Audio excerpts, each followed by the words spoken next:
behavior intervention planning, antecedent interventions.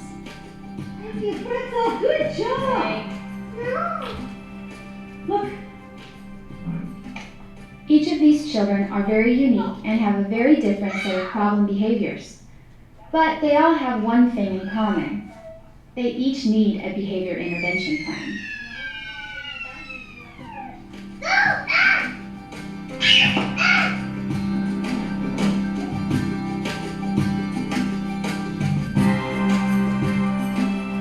A behavior intervention plan, also called behavior support plan or a behavior reduction plan, is developed to guide parents, teachers, and other professionals on how to decrease problem behaviors and teach or increase replacement behaviors in all settings.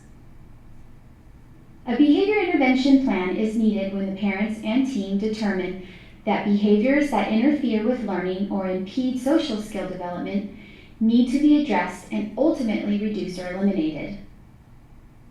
Teachers should recognize when a child is in need of a behavior plan when a student's behavior A. continuously impedes their learning, or B. consistently interferes with a teacher's ability to teach other students.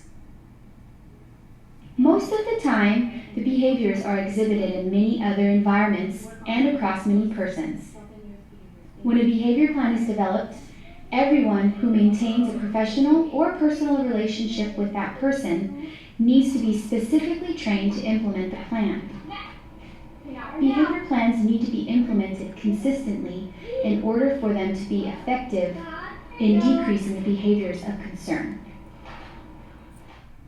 To be able to get the most out of this training, you should have viewed the first 2 training videos in the behavior management series and have a solid grasp of the concepts which were presented and taught.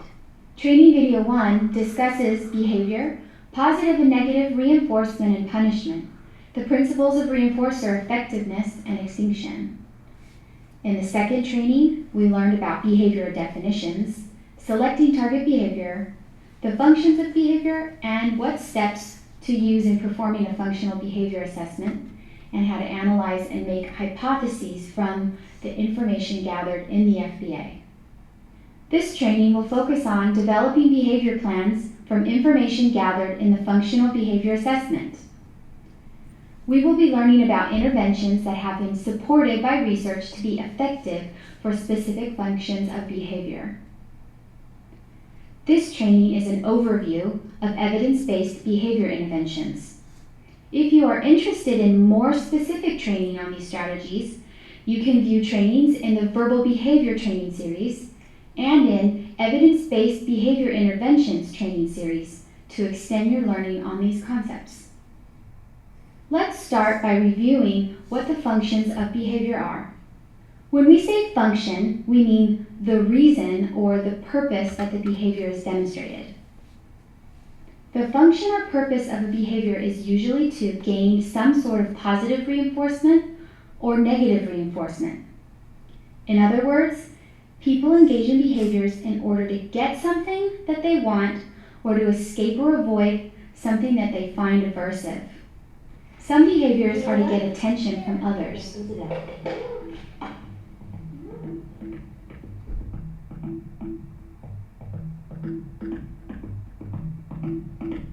Some behaviors are demonstrated by people to gain access to items they want.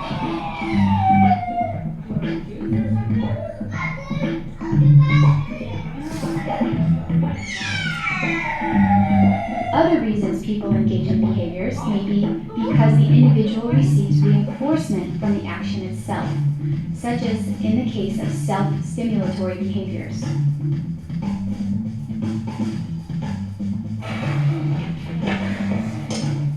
Other behaviors are engaged in to escape or avoid a situation that the person finds aversive or not reinforcing enough.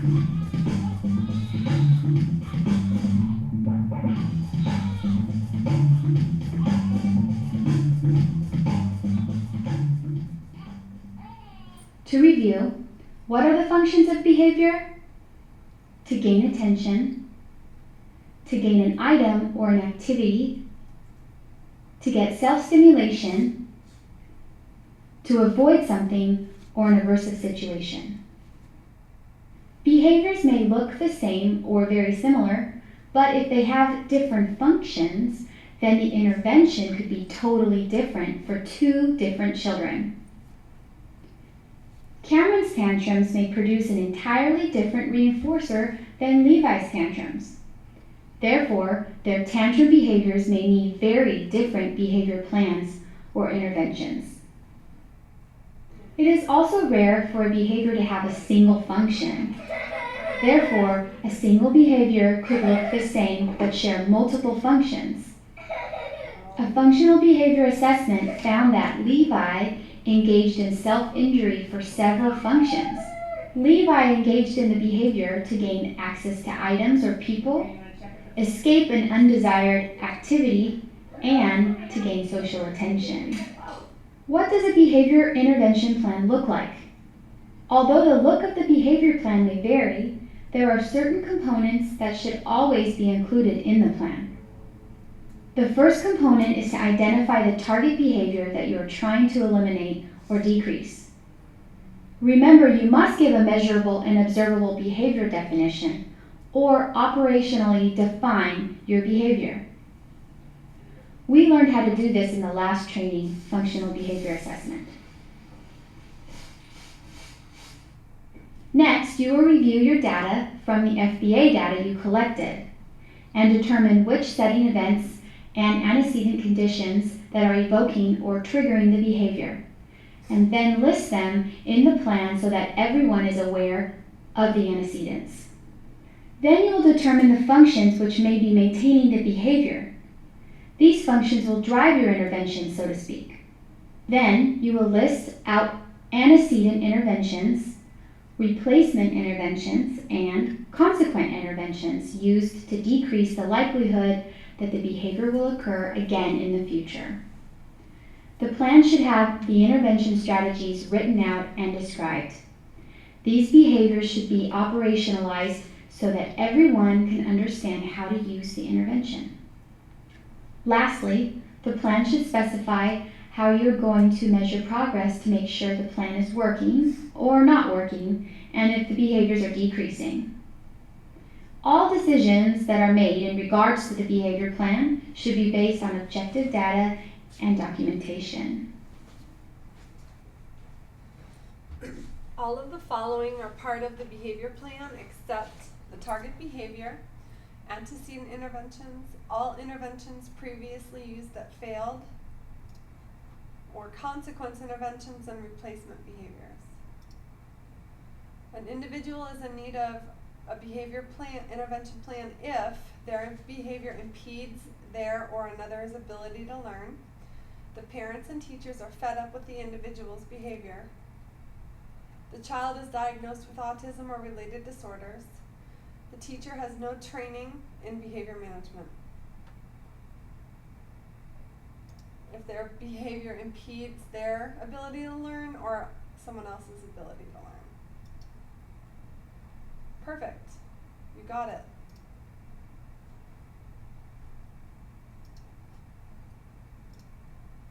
There are three types of behavior intervention strategies: antecedent interventions, replacement behaviors, and consequence interventions. They are equally important and necessary in the behavior plan. We're going to focus this training on antecedent interventions and a little of replacement behavior strategies. The next training video will focus on consequence interventions. What are antecedent interventions? When certain behaviors produce reinforcement, it generates two important effects. First, as the result of reinforcement, there is an increased likelihood that the behavior will be repeated again. Second, conditions that immediately precede the behavior acquire some control over the future rate of responding. For example, when you're driving and you see a red stoplight, you stop. When you stop, you avoid accidents. Your behavior of stopping at a red light increases as a result. In addition, the red light will also control or signal your stopping behavior. Antecedent interventions are strategies that focus on structuring and modifying the environment and conditions that occur before a behavior is demonstrated, so that the behavior is less likely to occur. This could include eliminating the triggers or motivating operations that make that behavior valuable in that particular moment. Using antecedent interventions to prevent problem behaviors is considered the proactive approach. There are different types of antecedent stimuli that elicit behavior. When a pigeon is placed in an experimental chamber and given the opportunity to get food by engaging in a specific behavior of pecking or turning, the reinforcers increase the likelihood that he continues to engage in the pecking and turning. The words turn and peck are a signal for the pigeon to demonstrate the behavior of pecking or turning as a response to the words being presented. The words in this example are called discriminative stimuli, or SDs. Discriminative stimuli are stimuli in the environment that signal behavior and that are associated with reinforcement. Similarly, when you teach a child to discriminate between two instructions, the child is responding to an auditory discriminative stimulus. Elephant. Good job, buddy. Nice work, that's right. There are SDs around us all day. When you hear your cell phone ring, it evokes your telephone answering behaviors, which include picking up the phone, placing it to your ear, and saying, "Hello." When you see someone wave, that is an SD for you to wave back. How are you? Seeing someone wave evokes your behavior of waving back. In turn, they will probably smile and reinforce your waving back behavior, thus maintaining that behavior. We use SDs in teaching as well. These can be instructions, visual materials, or questions. Any stimuli that elicits a response that has been previously paired with reinforcement is an SD. Good. What's this? No. Good. Do this. Thanks. What's this? Stop. Shirt. Wow. Give me shirt. When a behavior is emitted more often in the presence of a particular SD than in its absence, it is said to be under stimulus control. Some behaviors that may seem inappropriate may not be inappropriate in and of themselves, but may only be emitted in a setting that defines it as inappropriate. In other words, it may depend on where you are or who you are with when you exhibit the behavior. For example, when we go to the library, this setting has stimulus control over our behavior. We walk calmly, quietly, and when we talk, we whisper. We know that we would receive social punishment or disapproval from the librarian if we speak loudly or yell or run around. The setting of a party has stimulus control over our behavior as well. We can laugh out loud, make jokes, and yell if we want. It is socially accepted that this is the type of behavior which is appropriate in this setting. Hugging may be appropriate with family members, but inappropriate when done with strangers. Hugging is not a problem behavior, but a problem of stimulus control if used incorrectly.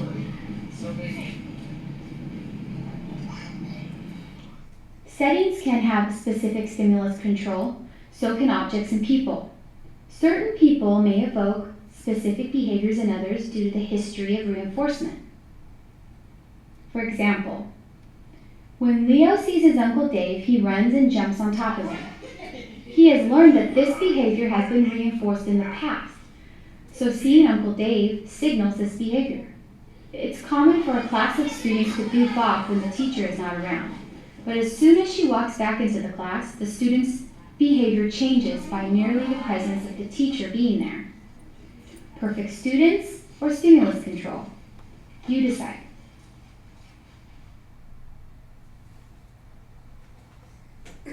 Antecedent interventions are strategies that focus on structuring and modifying the environment and conditions that occur before a behavior is demonstrated, during a behavior is demonstrated, after, or immediately after. It would be before. An SD signals that a particular behavior is likely to produce reinforcement. Great. Hopefully you got it. So with the pause for 1 second.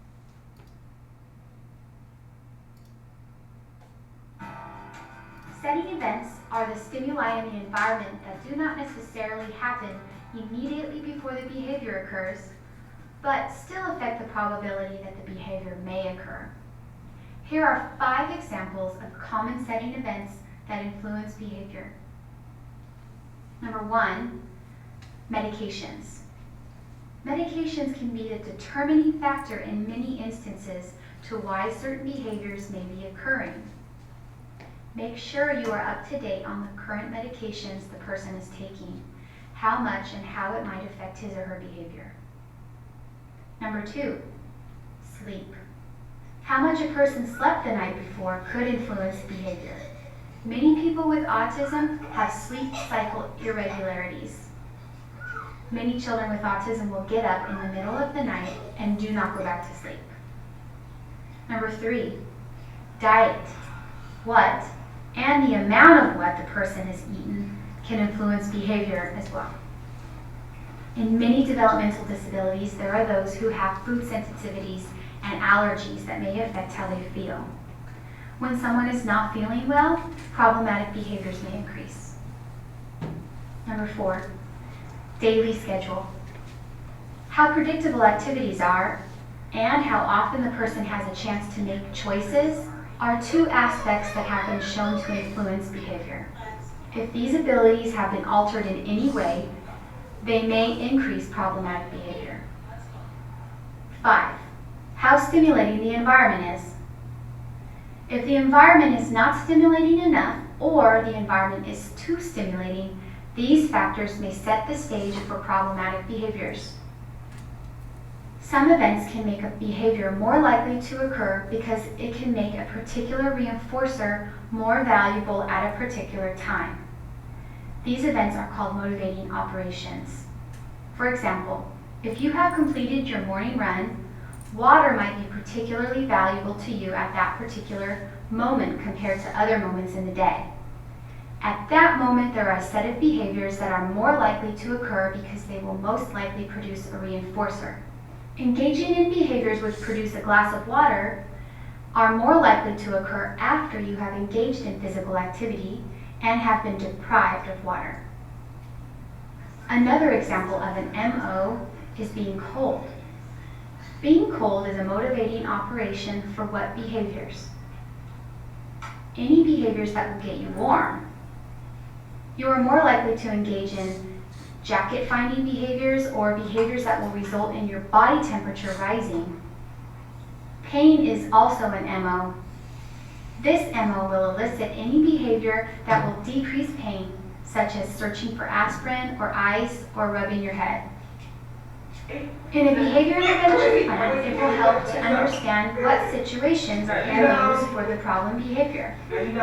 For example, if you want to decrease self-stimulation and you have identified activity deprivation as an MO, an antecedent intervention may be to have the child to engage in fun exercises, a brisk walk, or jump on the trampoline every 15 minutes so that he's getting enough physical activity.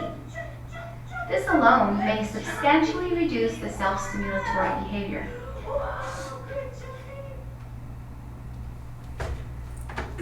Setting events occur during the targeted behavior, sometimes before the targeted behavior, after the targeted behavior, or immediately before the targeted behavior.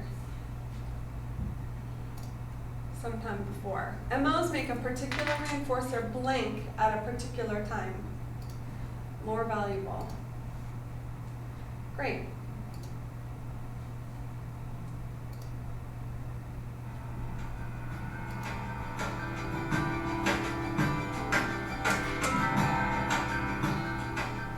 Let's look at some behaviors that are serving the function of escape or avoidance. These behaviors have been found to be maintained by the function of escape or avoidance in a behavior session. What are some ways we can arrange or manipulate the environment to prevent the behavior?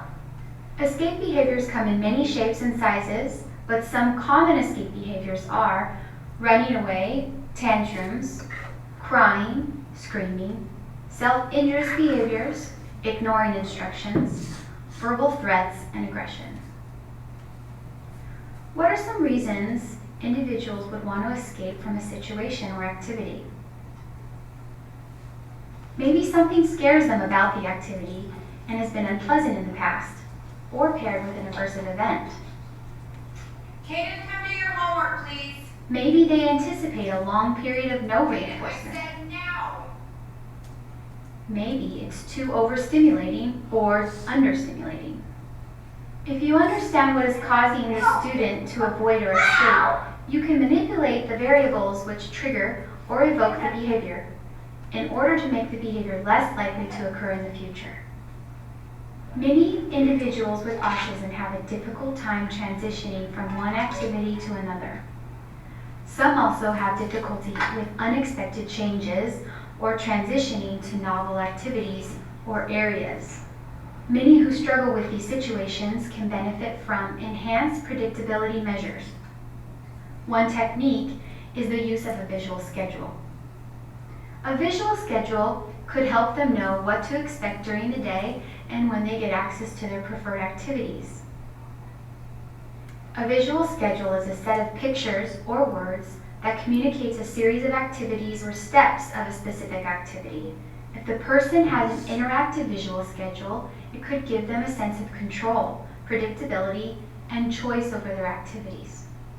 Another visual cue that can be used is a means to an end visual. This shows the student when he is finished or when something new is going to happen, like a transition. This can be a timer, or a token board, or a first-then board.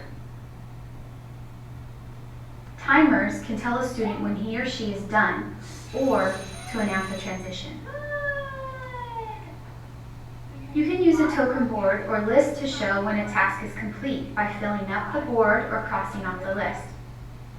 If the student can see when he or she will get a break from the task, it is more likely they will stay on task until the timer or visual is completed. Again, this increases predictability for the student. Another intervention to prevent escape behaviors is called functional communication training, or FCT. FCT is the use of appropriate communicative behavior being taught to replace the problematic behavior. The idea is that if we make it easier to communicate through words, sign, or pictures, then engage in the problem behavior, then it's more likely they will use the functional and appropriate communication as a replacement behavior. The key is that the functional communication has to take less effort and be more efficient than the problem behavior.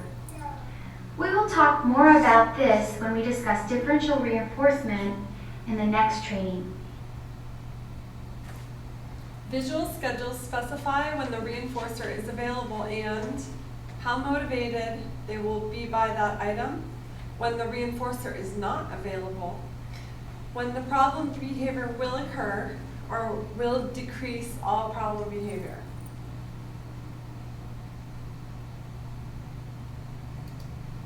When the reinforcer is not available.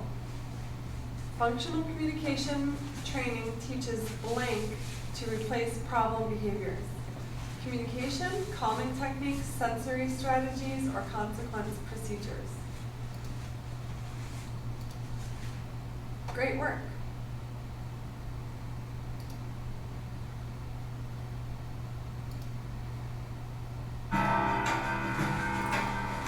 Social stories are a tool for teaching social skills to children with autism. They provide an individual child with explanations about situations that he or she may find difficult or confusing. You can use social stories to prepare a child for a situation that may produce escape or avoided behaviors. The social story can also discuss what behaviors will provide the most reinforcement. It would also include the socially appropriate way to engage in the activity. Oh,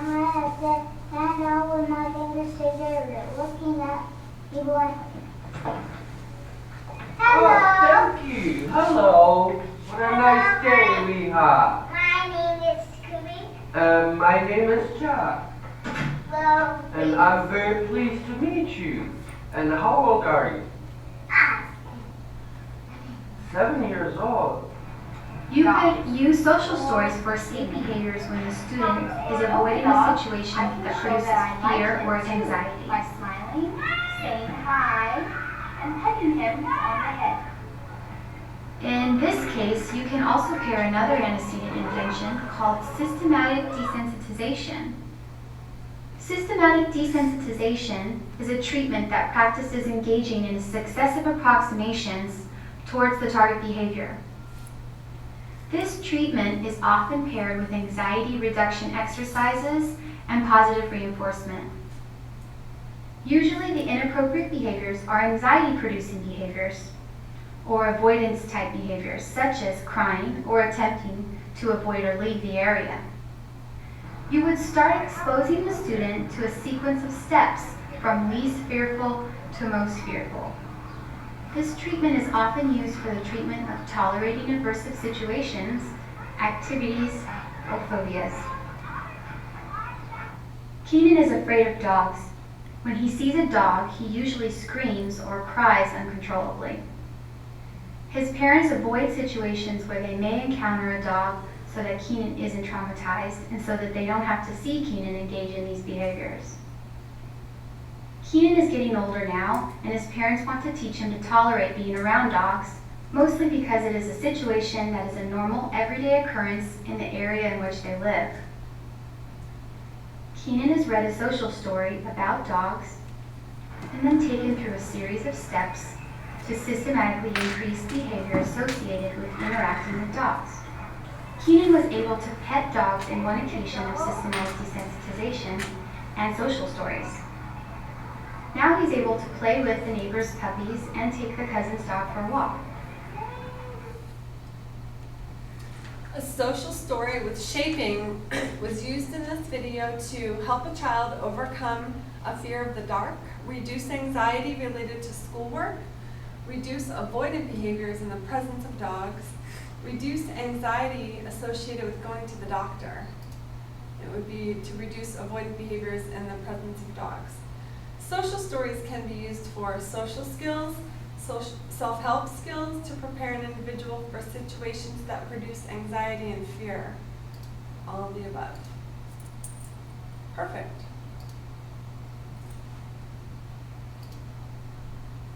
Another reason for escape behaviors could be that the task is too demanding. Ways you can prevent this from happening is to incrementally increase the demands you place on the student across several sessions. This is called stimulus demand fading. For example, the first time you work with a student, you may not place any clear demands on them. Just play or interact with the student. Find out what they like, what they talk about. Provide opportunities to reinforce them without placing any clear demands.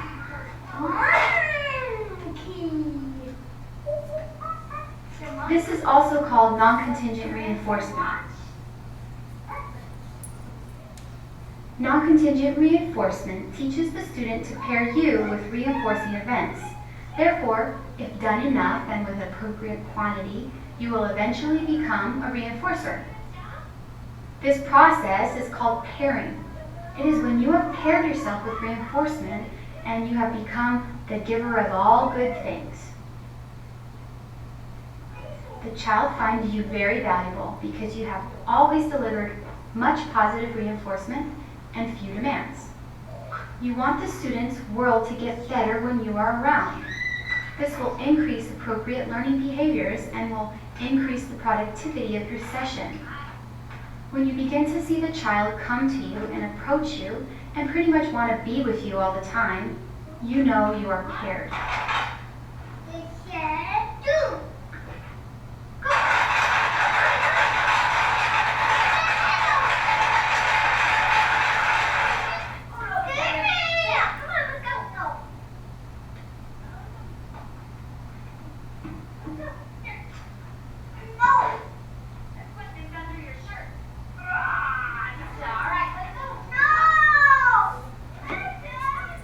walk into work with a student and the student cries, runs away, or engages in task-avoidant behavior, you should realize that you are not a reinforcer.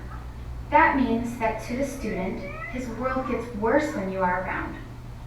This does not improve the learning situation.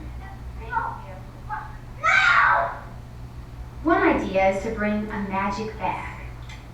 The magic bag will have games, treats, and toys that the student only gets when you are around.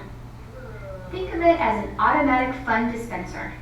You are needed to access those cool fun toys. You are now valuable to the student.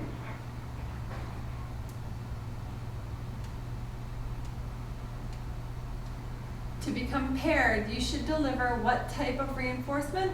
Continuous reinforcement, infrequent reinforcement, delayed reinforcement, or non-contingent reinforcement? Non-contingent reinforcement. The first time you work with a student, you should play with them, reinforce frequently, and do not place any clear demands. Provide multiple demands so they know who is in charge. Introduce all programs so they know what to expect in a session. Or not provide any reinforcement until you're placing difficult demands. So play with them, reinforce frequently, and do not place any clear demands on them.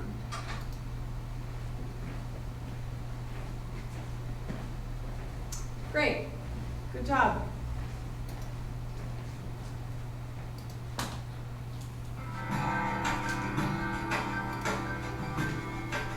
When you have paired yourself with reinforcement, you will then need to manipulate the reinforcement schedules.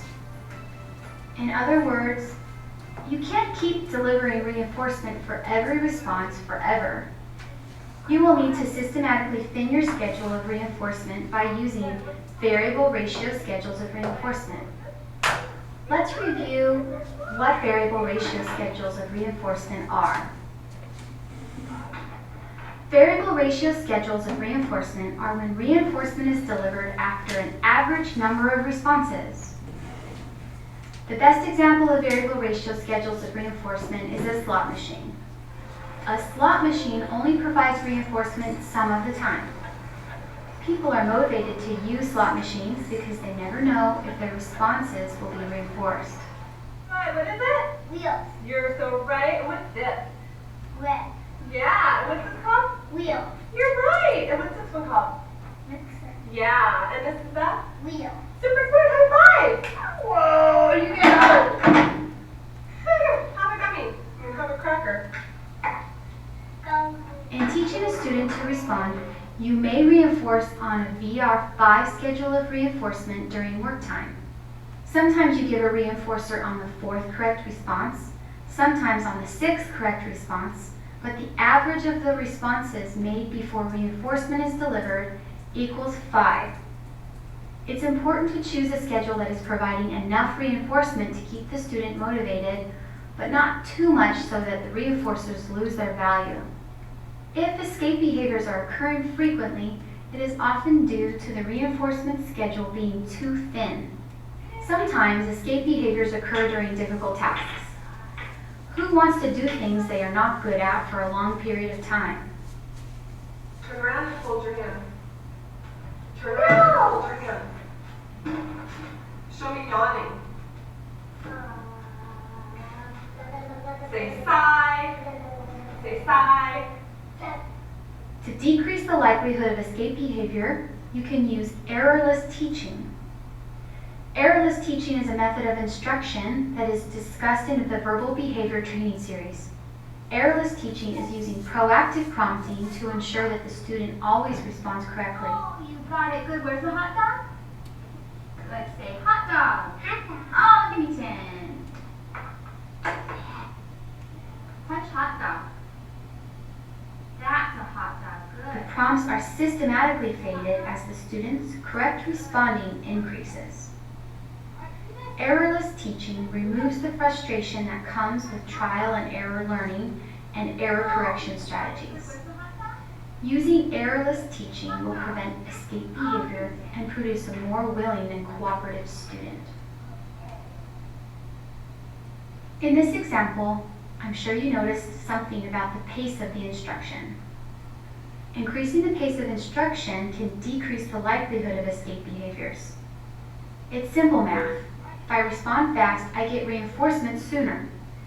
Eliminating wait time or long intertrial intervals may also make the session more productive and leave less time for problem behaviors. In addition, this assists in building fluency. Once you have paired yourself with reinforcement and started fading in your demands, slowly you should begin to intersperse some difficult tasks with easy tasks.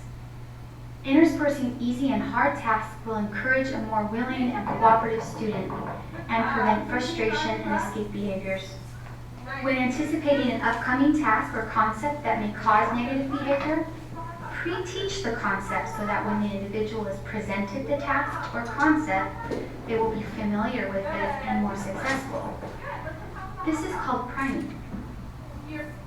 In summary, to decrease negative behaviors that are caused by avoidance or escape, you can use enhanced predictability measures, functional communication training, social stories, and systematic desensitization, non-contingent reinforcement, pairing, stimulus demand fading, increased errorless teaching, and priming.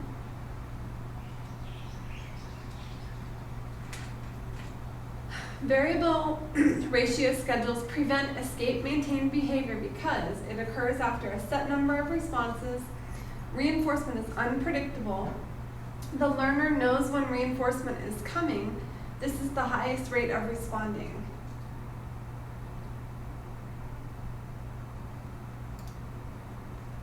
Using an appropriate fast pace of instruction assists in building fluency.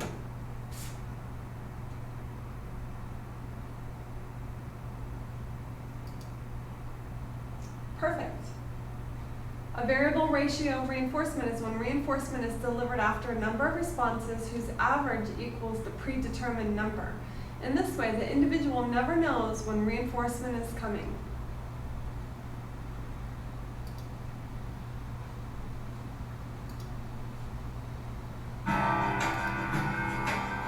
We just reviewed the strategies of using antecedent interventions to decrease escape-maintained behaviors.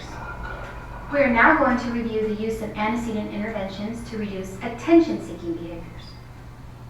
Some common attention-seeking behaviors include screaming or yelling, rude or vulgar language, inappropriate comments or questions, aggression, self-injury, tantrums, property destruction, and running away. You may have noticed that some of these behaviors were listed as common escape-related behaviors as well. These behaviors can serve both functions. In a behavior plan, you may need to use attention-seeking antecedent interventions as well as escape and avoidance antecedent interventions for the same behavior. Some students are what some people call attention seekers. These students usually like playing with others, physical contact and affection, and just being around people. These students usually have good attention-seeking behavior, but they most often have unwanted attention-seeking behavior as well. These students are most likely to engage in the behavior that gets them the most attention the fastest. If a student is asking for attention and you keep delaying it by having him wait, he may engage in a behavior that will grant him access to immediate attention. Just a minute, sorry. Andrew, I'm on the phone. Go! Oh, you just won't leave me alone today. Yeah. Andrew! The new behavior would probably be reinforced by the attention it produced and be used again in the future because it was much more efficient than waiting. We can decrease behaviors by making sure we acknowledge and reinforce appropriate attention-seeking behaviors and ignore inappropriate attention-seeking behaviors the best we can. We can also decrease the need for attention-seeking behaviors by regularly providing attention and reinforcement without requiring anything from the student. This is called non-contingent reinforcement. It is also referred to as catching the student being good. and reinforcing those appropriate behaviors when they happen. Andrew is a 9-year-old boy with ADHD. He keeps his mom really busy by engaging in property destruction around the house. His mom is constantly intervening and correcting his behavior. She leaves him alone to play for a minute, and if she doesn't check on him regularly, he will destroy something. Andrew, what did you do? Look at this mess. Come on. Let's go clean it up. Don't step on the glass. What could Mom have done to prevent this behavior if the behavior was solely attention-seeking? When she went by his room and he was playing nicely, what could she have done? She could have walked in and given him attention for appropriate behavior. She could have caught him being good. She didn't have to spend a lot of time doing it, but if he was getting some good attention on regular intervals, it could decrease the motivating operation of deprivation for attention and decrease the behaviors that provide the reinforcement immediately, such as property destruction. For these attention seekers, you can also teach them to replace the unwanted attention-seeking behavior with communication. You can teach them to say phrases or to use gestures such as a wave or a tap on the shoulder. I want ice cream. Okay. Look. Okay. You can teach these replacement attention-seeking behaviors through peer models or video modeling. Amber didn't know how to engage in conversation behaviors with her peers. When her friends were playing, she would often get up in their faces and jump up and down. Her friends didn't like this, so they often tried to avoid Amber. Teachers trained her to engage in conversation starters through video modeling and role play. Amber was then able to replace the attention-seeking behavior with appropriate conversations.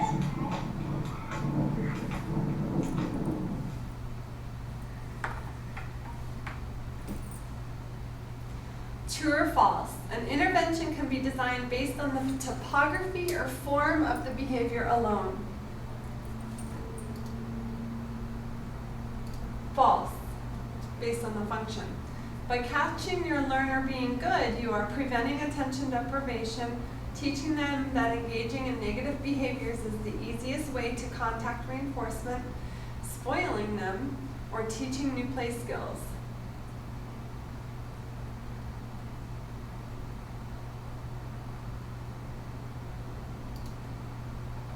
This is worded really funny.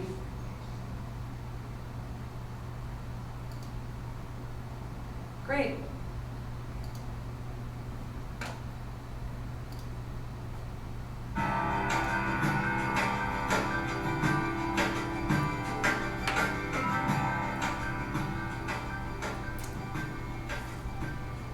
Behaviors maintained by tangible items can be to 1. Gain access to items or activities that they want, or 2. Get items or activities that have been taken away. Common behaviors that are maintained by tangible items or activities are grabbing, tantrums, screaming, whining, aggression, and running away, to name a few. These behaviors are often demonstrated during a transition away from a preferred activity or item, or when a request has been denied. What are some ways to eliminate the need to use problem behaviors to gain access to items or activities they want? One way is to arrange the environment so that the student can rely on getting access to the items they desire at certain times. You can do this by using visual schedules we discussed earlier. You can add to this by showing items or activities that are available and not available at the time by displaying them visually on choice boards. You can also make things more predictable by using timers. If the student doesn't have efficient and effective ways to communicate what they want, this may be the root of the behavior problem. Teaching the student to request for items or activities that he wants may decrease the behavior substantially. To learn more about this, go to the training video called Man Training in the Verbal Behavior Training Series. Some may have effective communication but choose to use other more inappropriate forms of communication to get what they want. Problem behaviors such as tantrums and aggression are a form of communication.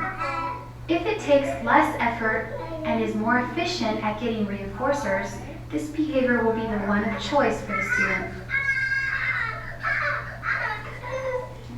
For students that have a larger repertoire of language or ways to communicate, the instructor must create a working environment to make it easier for the student to use appropriate communication to get what they want, and harder to get what they want through problem behavior. Can I pour it in?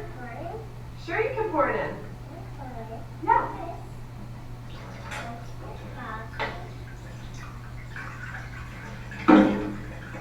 Uh-oh, it's spilling.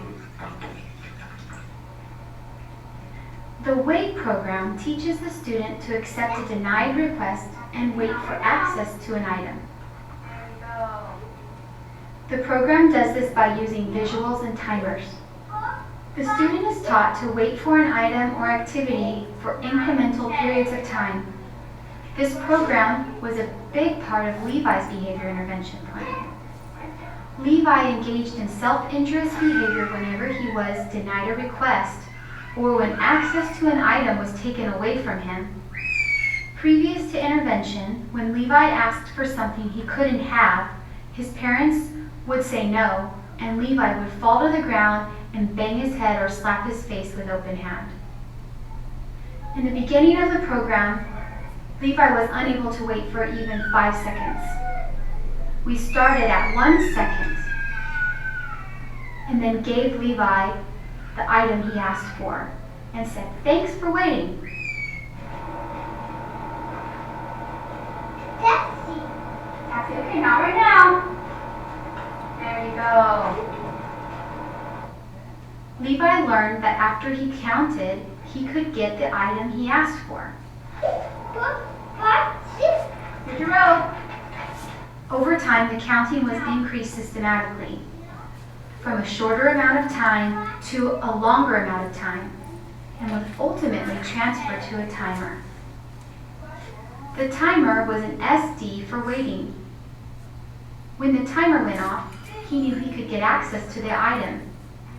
This was helpful for his mother when she was unable to respond to his requests immediately due to the everyday demands of being a busy mother of 2 young children. We also did this when his mom was leaving. I'll be right back.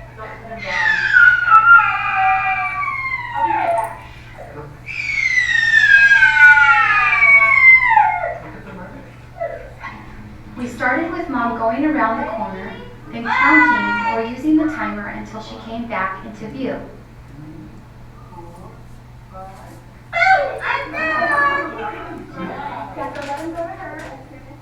Alright, good job. Okay, sit with Daddy. Bye. Oh, I'm back. Eventually, she was able to leave the house, get in the car, drive down the street to the store, and be gone for 10 minutes. Bye, bye. See you later. Okay, say bye, mommy. Say 1, 2, 3, 4, 5.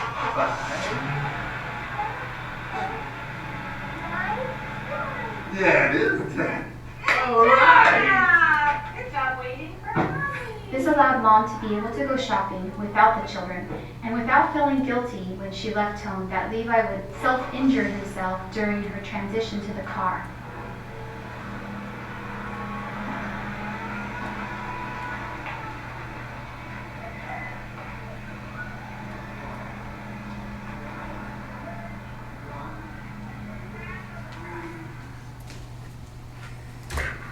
The WAIT program for Levi was initially started at 1 second and it was transferred to a timer so Mom could go to the store.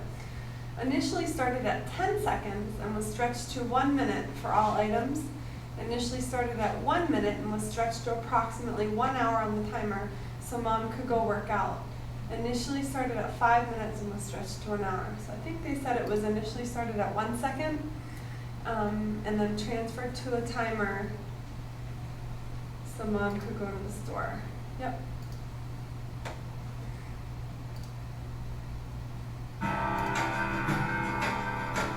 It is common to have problem behaviors during transition times.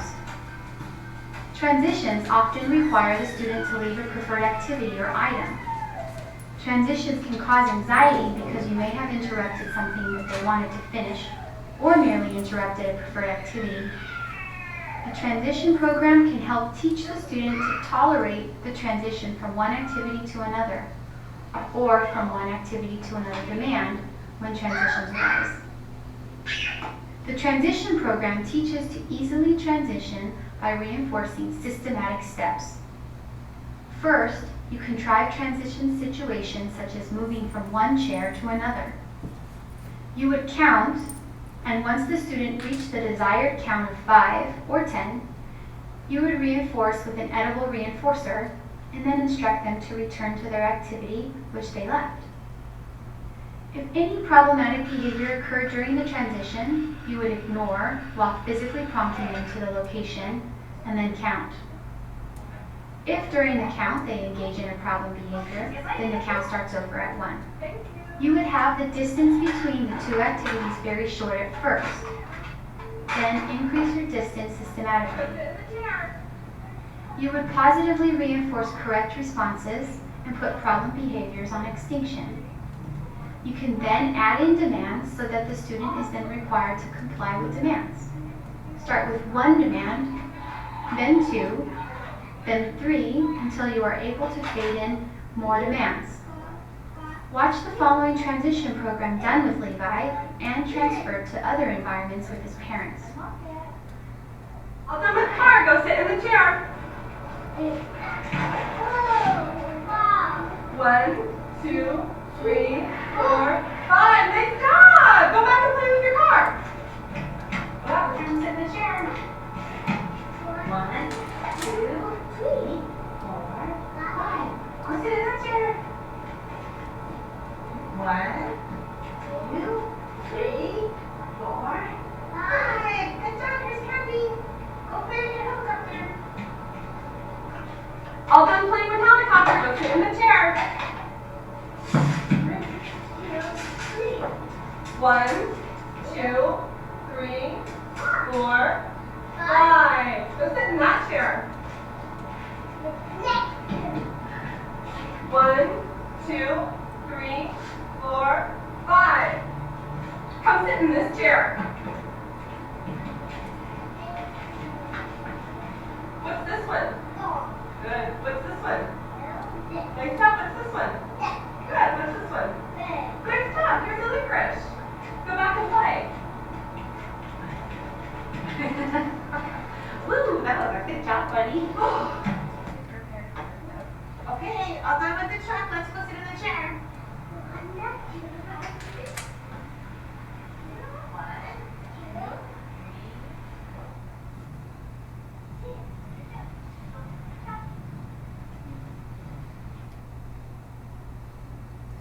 In the transition program used with Levi, when he engaged in problem behavior during the counting, it was continued and the behavior was ignored. The problem behavior was punished as per the behavior plan. The count was started over, or Levi was told why the problem behavior was inappropriate. So the count was started over. Right, if he engaged in problem behavior during the count, it was started over.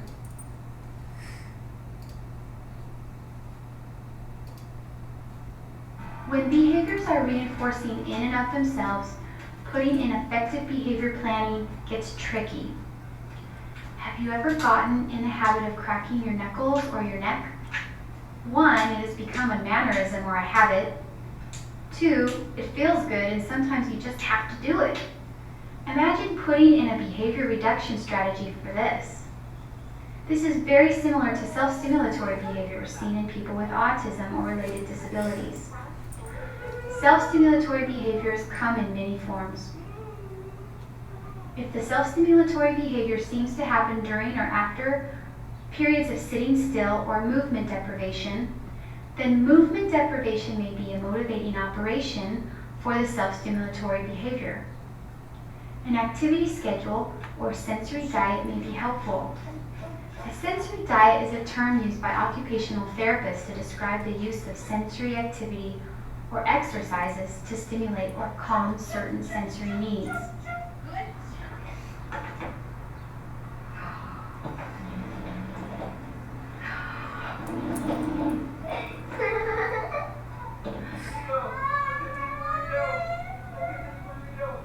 Sometimes you can teach more appropriate behaviors that have similar or the same reinforcing effect and serve the same function. When David greets people that he is excited to see, he often jumps on them or occasionally hits them in his excitement. We taught David to ask for a sensory activity of climbing the tree that provided the same type of interaction and similar sensory input. If he is reminded to ask for climbing the tree, David's behavior of jumping on people and hitting will decrease. Daddy? Climbing the tree. Okay. Oh, wow. There we go. There we go. Good job. Yeah!